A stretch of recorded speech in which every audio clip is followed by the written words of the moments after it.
Dahil nga ka-fasting ay birthday ni Father kahapon ng aking pudangdang.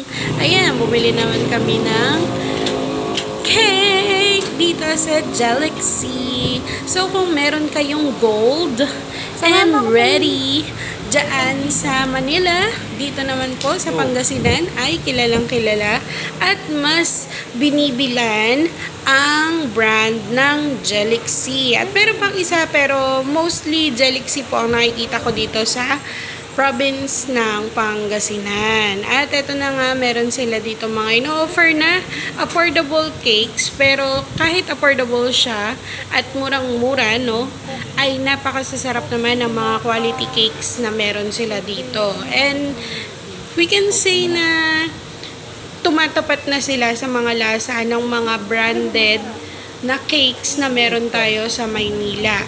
And surely, magugustuhan naman po ng lahat ng pamilya na mag-celebrate kahit itong cake na to ang kanilang bilhin.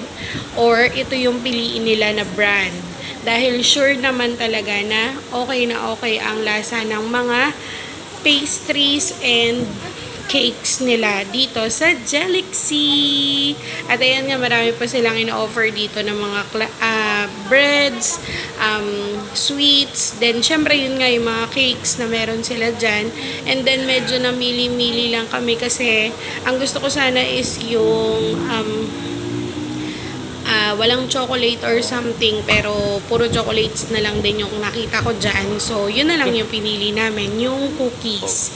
And then, yun na nga, magbabayad na tayo at magpapalagay syempre ng dedicational birthday niya. At ang pinalagay ko ay From Tres Maria.